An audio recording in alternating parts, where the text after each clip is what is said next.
Hello friends. आज भारत माता के वीर सपूत श्री चंद्रशेखर आज़ाद जी की पुण्यतिथि है और आज के ही दिन 27 फरवरी 1931 को प्रयागराज के अल्फ्रेड पार्क में अंग्रेज़ों से उनकी मुठभेड़ हुई थी। और मुठभेड़ के दौरान जब उनके पास आखिरी गोली बची थी तो वो गोली उन्होंने खुद को मार ली थी और शहीद हो गए थे, क्योंकि उन्होंने ये प्रण लिया था कि वो अंग्रेज़ों की गोली से नहीं मरेंगे। वैसे में जब हम आज़ादी का 75वां सालगिरह मना रहे हैं, 75th years of India's independence, वैसे में पूरा देश उनको श्रद्धांजलि देता है और अपनी कृतज्ञता व्यक्त कर रहा है।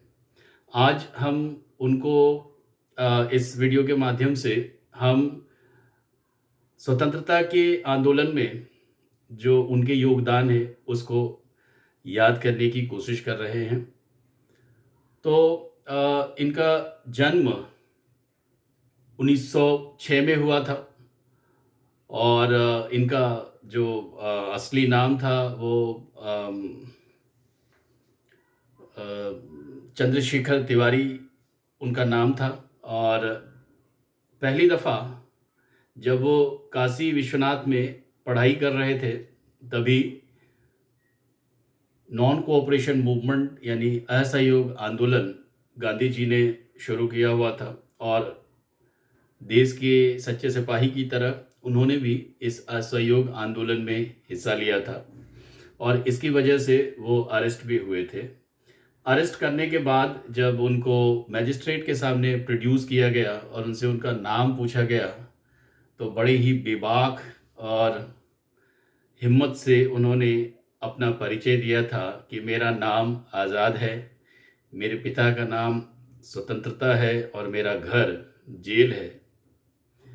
हाँ दोस्तों, ये उनकी जो भाषा है वो उनकी दृढ़ता को दिखाता है, उनकी देशभक्ति को दिखाता है और उनके जज्बे को दिखाता है, जो आने वाली पीढ़ियों को देश के लिए समर्पित होने को प्रेरित करता रहेगा।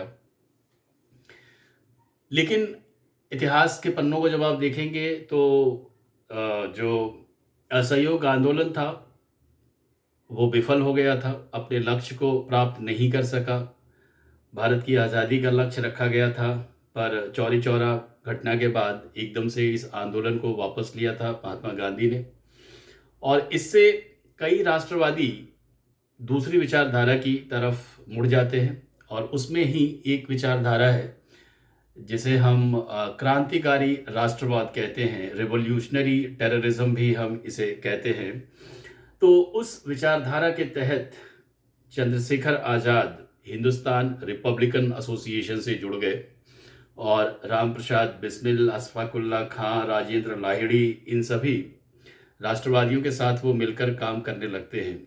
लेकिन काकोरी घटना के बाद, काकोरी की ट्रेन डकैती के बाद जब सरकार ने बहुत ही सख्ती से कदम उठाया और ज़्यादातर जो क्रांतिकारी शामिल थे उसमें उनको पकड़ लिया गया, उसके बाद राम प्रसाद बिस्मिल जी को भी फांसी हो गई। फिर हिंदुस्तान रिपब्लिकन एसोसिएशन की जो जिम्मेदारी है वो आज़ाद संभालते हैं और 1928 में यही हिंदुस्तान रिपब्लिकन एसोसिएशन, इसका नाम बदलकर हिंदुस्तान सोशलिस्ट रिपब्लिकन एसोसिएशन बन गया, जिसमें कि भगत सिंह भी शामिल हो गए थे।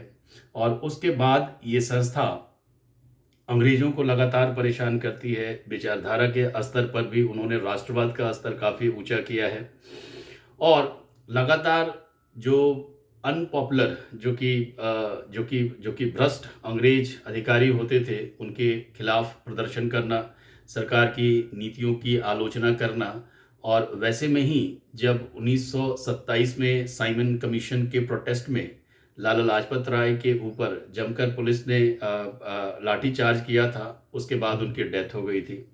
और इसका बदला लेने के लिए चंद्रशेखर आज़ाद, भगत सिंह, इन लोगों ने एक प्लान बनाया था और इसी प्लान के तहत 1928 में जो पुलिस अधिकारी थे सॉन्डर्स, उनकी हत्या कर दी गई थी इन लोगों के द्वारा। और उसके बाद अंग्रेज़ों ने खोजबीन चालू कर दी थी इन लोगों की। फिर फाइनली 1931 में किसी के द्वारा अंग्रेज़ों को ये सूचित किया गया कि प्रयागराज के एल्फ्रेड पार्क में चंद्रशेखर आज़ाद छिपे हुए हैं। और उसके बाद पुलिस मुठभेड़ हुई और उस मुठभेड़ में वो उन्होंने जब आखिरी गोली बची थी तो आखिरी गोली से उन्होंने खुद को शहीद कर लिया था। तो दोस्तों, ये एक छोटा-सा प्रयास है उनको श्रद्धांजलि देने का। और इसी बहाने हम स्वतंत्रता के आंदोलन में जो कई स्ट्रीम हैं, एक तो इंडियन नेशनल कांग्रेस का मेन स्ट्रीम है जो कि गांधी जी के नेतृत्व में लीड किया जा रहा है। लेकिन जो दूसरा स्ट्रीम है जिसको हम क्रांतिकारी राष्ट्रवाद कहते हैं, उनके वीर सपूतों ने भी देश के अंदर राष्ट्रवाद को जगाने में बहुत बड़ा योगदान दिया था और उस योगदान को हम भूले नहीं हैं। Thank you.